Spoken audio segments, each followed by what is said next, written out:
নজর রাখবো পরবর্তী সংবাদে।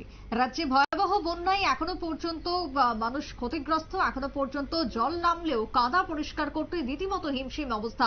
বহু মানুষ এখনো পর্যন্ত ত্রাণ শিবিরেই রয়েছেন আশ্রিত। সাম্প্রতিককালে বন্যায় বিভিন্ন ক্ষেত্রে সংগঠন সংস্থার পক্ষ থেকে সাহায্যের হাত বাড়িয়ে দেওয়া হচ্ছে ক্ষতিগ্রস্ত মানুষদের স্বার্থে। এবারে সেই ছবি ধরা পড়লো আজ বুধবার তেলিয়ামুড়া সাব ডিভিশনের মুঙ্গিয়াকামি ব্লকের 43 মাইল এলাকা, যেখানে 43 মাইল এলাকায় ভারী বৃষ্টির কারণে বা ভয়াবহ ভূমিধসের কারণে যারা ক্ষতিগ্রস্ত হয়েছিলেন সেই সমস্ত ক্ষতিগ্রস্তদের সহায়তায় এবার এগিয়ে গেল এনআইটি আগরতলা।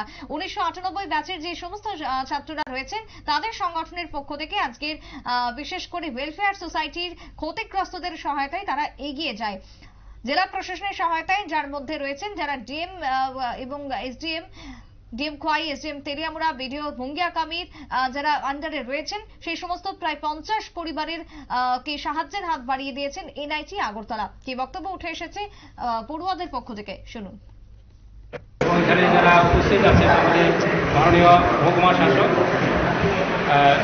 মহোদয় এবং উপস্থিত আছেন টিএসির এলামনি অ্যাসোসিয়েশনের বিভিন্ন কর্মকর্তাগণ, উপস্থিত আছেন আমাদের এখানে ডিসিএম মহোদয় এবং বাকি সবাই যারা এই একটা মহৎ কাজে মুঙ্গিয়াকামি ব্লকের যে 18 পঞ্চায়েতের যে বিলাদন রিয়ালপাড়ায়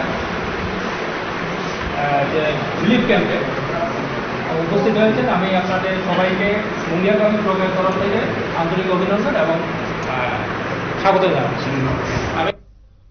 আপনারা শুনলেন এনআইটি প্রাক্তনীদের এই বিশেষ উদ্যোগ প্রসঙ্গে বক্তব্য। তবে 27টিরও বেশি ধরনের সামগ্রী তারা প্রদান করেছেন। প্রয়োজনের সময় ক্ষতিগ্রস্তদের মুখে হাসি ফোটানোই ছিল তাদের মূল লক্ষ্য এবং সেই লক্ষ্যকে সামনে রেখে তারা এগিয়ে গেছেন এনআইটির প্রাক্তনীরা। এর মধ্যে যারা ক্ষতিগ্রস্ত তারা এই সমস্ত সাহায্য সহযোগিতা পেয়ে উপকৃত এবং খুশি।